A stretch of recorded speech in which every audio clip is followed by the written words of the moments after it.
ಶುಭೋದಯ ಮಕ್ಕಳೇ.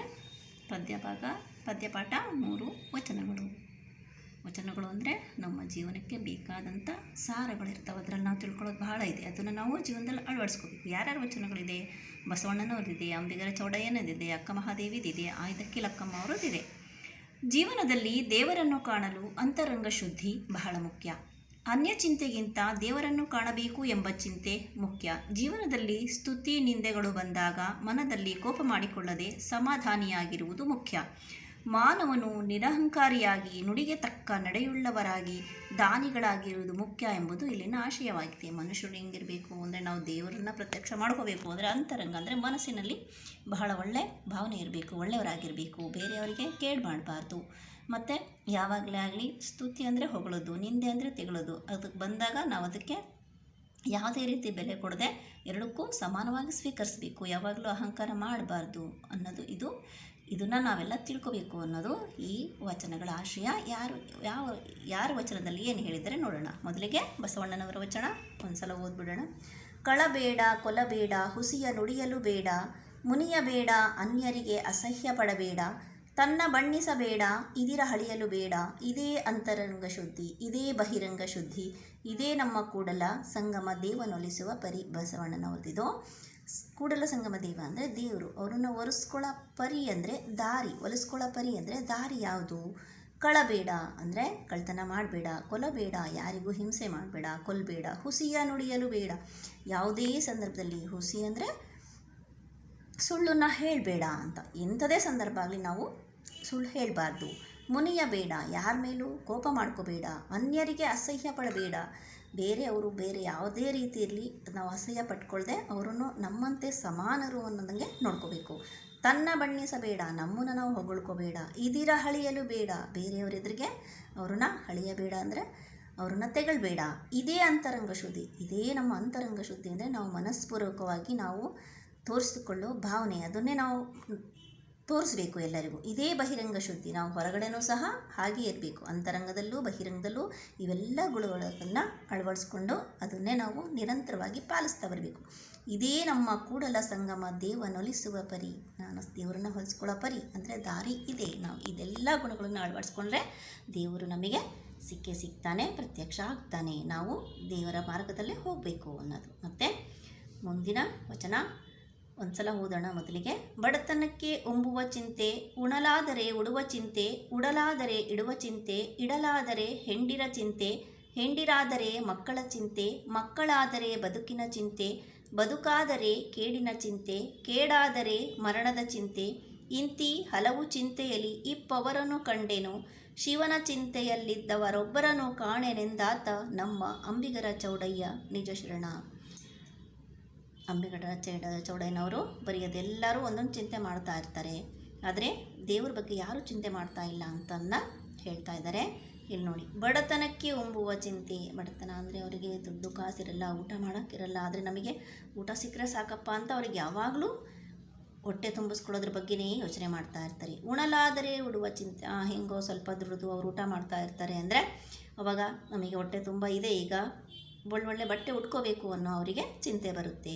ಉಡಲಾದರೆ ಇಡುವ ಚಿಂತೆ ಅಂದರೆ ಊಟಕ್ಕೂ ಸಿಕ್ತು, ಬಟ್ಟೆಗೂ ಸಿಕ್ತು, ಆಮೇಲೆ ಏನು ಮಾಡಬೇಕು, ಮುಂದಿನ ದಿವಸಕ್ಕೆ ನಾವು ಕೂಡಿಡಬೇಕು, ಇನ್ನೂ ಬೇಕು ಮತ್ತು ಬೇಕು ಅಂತ ಅನಿಸುತ್ತೆ. ಇಡಲಾದರೆ ಹೆಂಡಿರ ಚಿಂತೆ, ಸ್ವಲ್ಪ ದುಡ್ಡಾಯಿತು, ಹೆಂಡತಿ ಮಾಡ್ಕೋಬೇಕು, ಅವರಿಗೂ ನಾವು ಚೆನ್ನಾಗಿ ನೋಡ್ಕೋಬೇಕು ಅನ್ನೋ ಚಿಂತೆ ಬರುತ್ತೆ. ಹೆಂಡಿರಾದರೆ ಮಕ್ಕಳ ಚಿಂತೆ, ಊಟ ಮಾಡೋಕ್ಕಾಯ್ತು, ಉಡೋಕ್ಕಾಯ್ತು, ದುಡ್ಡು ಇಡೋಕ್ಕಾಯ್ತು, ಹೆಂಡತಿನೂ ಬಂದಳು ಅಂದರೆ ಮಕ್ಕಳ ಬಗ್ಗೆ ಚಿಂತೆ ಮಾಡ್ತಾರೆ. ಮಕ್ಕಳಾದರೆ ಬದುಕಿನ ಚಿಂತೆ, ಅದು ಆಯಿತು, ಮಕ್ಕಳು ಹುಟ್ಟಿದ್ರು, ಅವರು ಬದುಕನ್ನು ಹೆಂಗೆ ಸರಿ ಮಾಡಬೇಕು, ಅವ್ರು ಹೇಗಿರಬೇಕು, ನಾವು ಅವ್ರನ್ನ ಚೆನ್ನಾಗಿ ನೋಡ್ಕೋಬೇಕು ಅನ್ನೋದು ಬರೀ ಚಿಂತೆ ಮಾಡ್ತಾನೆ ಇರ್ತಾರೆ ಜನಗಳು. ಬದುಕಾದರೆ ಕೇಡಿನ ಚಿಂತೆ, ಒಳ್ಳೆ ಬದುಕಾಯ್ತಪ್ಪ, ಮಕ್ಕಳು ಚೆನ್ನಾಗಿದ್ದಾರೆ, ಎಲ್ಲ ಥರ ದುಡಿತಾರೆ, ನಾವು ಚೆನ್ನಾಗಿದ್ದೀವಿ, ಅದಾಯಿತು ಅಂದರೆ ಕೇಡಿನ ಚಿಂತೆ. ಅವಾಗೇನು ಅನಿಸ್ಬಿಡುತ್ತೆ, ಅಯ್ಯೋ ಏನಾದರೂ ಆಪತ್ತಾದರೆ ಹೆಂಗಪ್ಪ ದೇವ್ರಿ, ಅದ್ರ ಬಗ್ಗೆ ಚಿಂತೆ ಮಾಡ್ತಾರೆ. ಕೇಡಾದರೆ ಮರಣದ ಚಿಂತೆ, ಏನೋ ಸ್ವಲ್ಪ ನೋವಾಯಿತು ಅಂತಂದರೆ ಅಯ್ಯೋ ಎಲ್ಲಿ ಸಾವೇ ಬರುತ್ತೋ ಅನ್ನೋ ಥರ ನಾವು ಅಂದ್ಕೊಂಡ್ಬಿಡ್ತೀವಿ. ಇಂತಿ ಹಲವು ಚಿಂತೆಯಲ್ಲಿ ಇಪ್ಪವರನ್ನು ಕಂಡೆನು. ಈಗೆಲ್ಲ ಚಿಂತೆ, ಬಹಳ ಜನಗಳು ಬೇರೆ ಬೇರೆ ಥರ ಇದೇ ಚಿಂತೆಯಲ್ಲಿರ್ತಾರೆ. ಶಿವನ ಚಿಂತೆಯಲ್ಲಿದ್ದವರೊಬ್ಬರನ್ನು ಕಾಣೆನೆಂದಾತ. ಎಲ್ಲರೂ ಬರೀ ಆ ಚಿಂತೆ ಈ ಚಿಂತೆ ಮಾಡ್ತಾನೆ ಇರ್ತಾರೆ. ಆದರೆ ಶಿವ ಅಂದರೆ ದೇವ್ರ ಬಗ್ಗೆ ಯಾರು ಚಿಂತನೆ ಮಾಡ್ತಾ ಇಲ್ಲ ಅಂತ ಯಾರು ಹೇಳ್ತಾ ಇದ್ದಾರೆ? ನಮ್ಮ ಅಂಬಿಗರ ಚೌಡಯ್ಯ ನಿಜ ಶರಣ, ಅವರು ಶರಣರಾದ ಅಂಬಿಗರ ಚೌಡಯ್ಯನವರು ಹೇಳ್ತಾ ಇದ್ದಾರೆ. ನಾವು ಸಹ ಏನೋ ಚಿಂತೆ ಮಾಡ್ತಾ ಇರ್ತೀವಿ, ಆದರೆ ನಾವು ದೇವ್ರ ಬಗ್ಗೆ ಚಿಂತೆ ಮಾಡಬೇಕು, ದೇವ್ರನ್ನ ಒಲಿಸ್ಕೊಳೋ ದಾರಿ ನೋಡಬೇಕು ಅನ್ನೋದನ್ನು ನಾವು ತಿಳ್ಕೋಬೇಕು. ಈಗ ಅಕ್ಕ ಮಹಾದೇವಿಯವರ ವಚನ ನೋಡೋಣ. ಬೆಟ್ಟದ ಮೇಲೊಂದು ಮನೆಯ ಮಾಡಿ ಮೃಗಗಳಿಗಂಜಿದಡೆಂತಯ್ಯ, ಸಮುದ್ರದ ತಡಿಯಲೊಂದು ಮನೆಯ ಮಾಡಿ ನೊರೆ ತೆರೆಗಳಿಗಂಜಿದಡೆಂತಯ್ಯ, ಸಂತೆಯೊಳಗೊಂದು ಮನೆಯ ಮಾಡಿ ಶಬ್ದಕ್ಕೆ ನಾಚಿದಡೆಂತಯ್ಯ, ಚನ್ನ ಮಲ್ಲಿಕಾರ್ಜುನ ದೇವ ಕೇಳಯ್ಯ, ಲೋಕದೊಳಗೆ ಹುಟ್ಟಿದ ಬಳಿಕ ಸ್ತುತಿ ನಿಂದೆಗಳು ಬಂದೆಡೆ ಮನದಲ್ಲಿ ಕೋಪವ ತಾಳದೆ ಸಮಾಧಾನಿಯಾಗಿರಬೇಕು. ಅಕ್ಕ ಮಹಾದೇವಿಯವರು ಹೇಳ್ತಾ ಇದ್ದಾರೆ ನಾವು ಹೇಗಿರಬೇಕು ಅಂತ ಹೇಳಿ, ಅದನ್ನು ನೋಡೋಣ. ಬೆಟ್ಟದ ಮೇಲೊಂದು ಮನೆಯ ಮಾಡಿ ಮೃಗಗಳಿಗಂಜಿದಡೆಂತಯ್ಯ. ಬೆಟ್ಟ ಅಂದರೆ ನಿರ್ಜನವಾದ ಪ್ರದೇಶ, ದೊಡ್ಡ ದೊಡ್ಡ ಮರಗಳು ಇರ್ತವೆ, ಯಾರೂ ಇರೋದಿಲ್ಲ, ಮತ್ತು ಕ್ರೂರ ಪ್ರಾಣಿಗಳು ಇರ್ತವೆ. ಅಲ್ಲಿ ನಾವು ಬೆಟ್ಟದ ಮೇಲೆ ಮನೆ ಮಾಡ್ಕೊಂಡ್ಬಿಟ್ಟು ಆ ಪ್ರಾಣಿಗಳು ಬರಬಾರ್ದು, ಅದಕ್ಕೆ ನಾವು ಹೆದರ್ಕೋತೀವಿ ಅಂದರೆ ಸಾಧ್ಯನಾ ಇಲ್ಲ. ನಾವು ಅದನ್ನು ಎದುರಿಸಿ ನಿಂತು ಅಲ್ಲಿ ಬಾಳೆ ಮಾಡತಕ್ಕಂಥ ಸಾಮರ್ಥ್ಯ ಇರಬೇಕು. ಸಮುದ್ರದ ತಡಿಯಲೊಂದು ಮನೆಯ ಮಾಡಿ ನೊರೆ ತೆರೆಗಳಿಗಂಜಿದೆಡೆಂತಯ್ಯ. ದೊಡ್ಡದು ಸಮುದ್ರ ಅಂದರೆ ವಿಶಾಲವಾದ ನೀರಿನ ತಾಣ, ಅಲ್ಲಿ ದೊಡ್ಡ ದೊಡ್ಡ ಅಲೆಗಳಿರ್ತವೆ, ಬರ್ತಾ ಇರ್ತವೆ. ಅಲ್ಲಿ ಅದ್ರ ಕೆಳಗೆ ಮನೆ ಮಾಡ್ಕೊಂಡ್ಬಿಟ್ಟು ನೊರೆ ತೆರೆ ಅಂದರೆ ಹಗಲೆಲ್ಲ ಅಲೆಗಳು ಬಂದು ಬಂದು ಬಡಿದು ನೊರೆ ಸೃಷ್ಟಿಯಾಗಿರುತ್ತೆ. ಆ ನೊರೆಗೆ ತೆರೆಗೆ ಅಂದರೆ ಅಲೆಗಳ ಶಬ್ದಕ್ಕೆ ಭೋರ್ಗರತ್ತಕ್ಕೆ ಹೆದರ್ಕೊಂಡ್ರೆ ಹೇಗೆ ಇಲ್ಲ, ಅದನ್ನು ಅಂದರೆ ಅದನ್ನೆಲ್ಲ ತಡ್ಕೊಂಡ್ಬಿಟ್ಟು ನಾವು ಬಾಳ್ವೆ ಮಾಡ್ತಕ್ಕಂಥ ಸಾಮರ್ಥ್ಯ ಇರಬೇಕು. ಸಂತೆಯೊಳಗೊಂದು ಮನೆಯ ಮಾಡಿ ಶಬ್ದಕ್ಕೆ ನಾಚಿದೆಡೆಂತಯ್ಯ. ನಾವು ಸಂತೆ ಅಂದರೆ ಗೊತ್ತೇ ಇದೆ, ಎಲ್ಲ ಶಬ್ದ ಗಲಾಟೆ, ಎಲ್ಲ ತರಕಾರಿ ಮಾಡ್ತಾಯಿರ್ತಾರೆ, ಬೇರೆ ಥರದ್ದೆಲ್ಲ ವಸ್ತುಗಳು, ನಮಗೆ ಬೇಕಾದ ವಸ್ತುಗಳೆಲ್ಲ ಸಿಗ್ತಾ ಇರ್ತವೆ. ಬಹಳ ಜನ ಸೇರಿದೆಡೆ ಸರ್ವೇ ಸಾಮಾನ್ಯ ಬಹಳ ಶಬ್ದ ಇರುತ್ತೆ, ಗಲಾಟೆ ಇರುತ್ತೆ. ಆದರೆ ಅಲ್ಲಿ ಮನೆ ಮಾಡ್ಕೊಂಡ್ಬಿಟ್ಟು ಶಬ್ದ ಆಗಬಾರ್ದು, ನನಗದು ಸಹಿಸೋಕ್ಕಾಗಲ್ಲ ಅಂದರೆ ಸಾಧ್ಯವಿಲ್ಲದ ಮಾತು. ನಾವು ಅದನ್ನು ತಡ್ಕೊಂಡ್ಬಿಟ್ಟೆ ನಾವು ಅಲ್ಲಿ ಮನೆ ಮಾಡೋಕ್ಕೆ ಧೈರ್ಯ ಮಾಡಬೇಕು. ಚನ್ನ ಮಲ್ಲಿಕಾರ್ಜುನ ದೇವ ಕೇಳಯ್ಯ, ಲೋಕದೊಳಗೆ ಹುಟ್ಟಿದ ಬಳಿಕ ಸ್ತುತಿ ನಿಂದೆಗಳು ಬಂದೆಡೆ ಮನದಲ್ಲಿ ಕೋಪವ ತಾಳದೆ ಸಮಾಧಾನಿಯಾಗಿರಬೇಕು.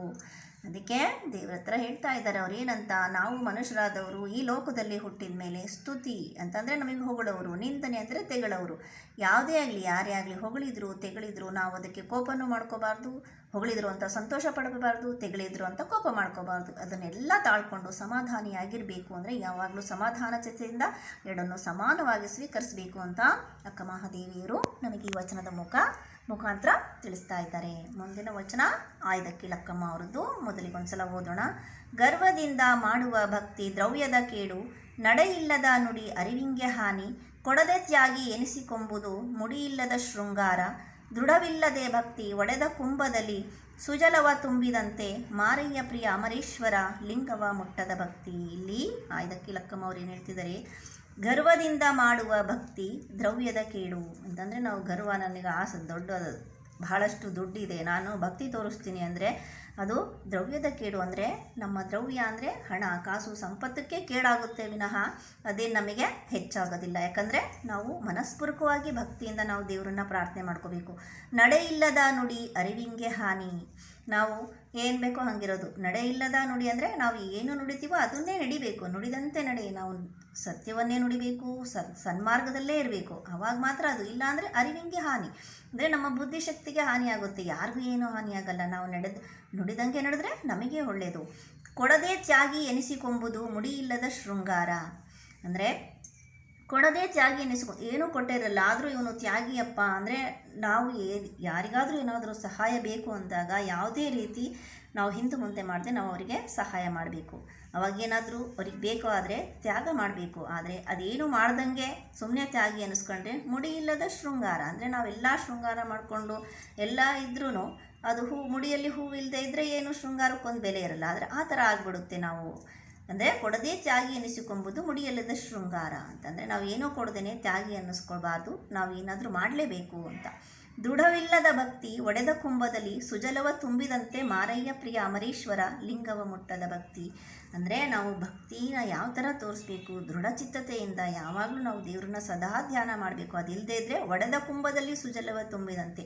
ಒಡೆದ ಕುಂಭ ಅಂದರೆ ಒಡೆದ ಮಡಿಕೆಯಲ್ಲಿ ಅಥವಾ ಕೊಡಪಾನದಲ್ಲಿ ನಾವು ಸುಜಲ ಅಂದರೆ ಒಳ್ಳೆ ಜಲ ತುಂಬಿದರೂ ಸಹ ಏನಾದರೂ ಸಾರ್ಥಕತೆ ಇದೆಯಾ, ಅದು ಸೋರೋಗ್ಬಿಡುತ್ತೆ. ಆದ್ದರಿಂದ ನಾವು ಯಾವಾಗಲೂ ತುಂಬ ಭಕ್ತಿ ಶ್ರದ್ಧೆಯಿಂದ ಮನದಾಳದಿಂದ ನಾವು ದೇವರನ್ನು ಪ್ರಾರ್ಥನೆ ಮಾಡಬೇಕೇ ವಿನಃ ಡಂಬಾಚಾರ ಮತ್ತು ಸುಮ್ಮನೆ ತೋರಿಕೆಯ ಭಕ್ತಿನ ಮಾಡಬಾರ್ದು. ನಾವೆಲ್ಲರ ಯಾವಾಗಲೂ ನುಡಿದಂತೆ ನಡಿಬೇಕು, ಸನ್ಮಾರ್ಗದಲ್ಲೇ ನಡಿಬೇಕು ಅಂತ ಈ ಎಲ್ಲ ವಚನದ ಮುಖಾಂತರ ನಾವು ತಿಳ್ಕೊಂಡ್ವಿ. ಅದೇ ಥರ ನಾವು ಇವನ್ನೆಲ್ಲ ನಮ್ಮ ಜೀವನದಲ್ಲಿ ಅಳವಡಿಸ್ಕೋಬೇಕು ಮಕ್ಕಳೇ.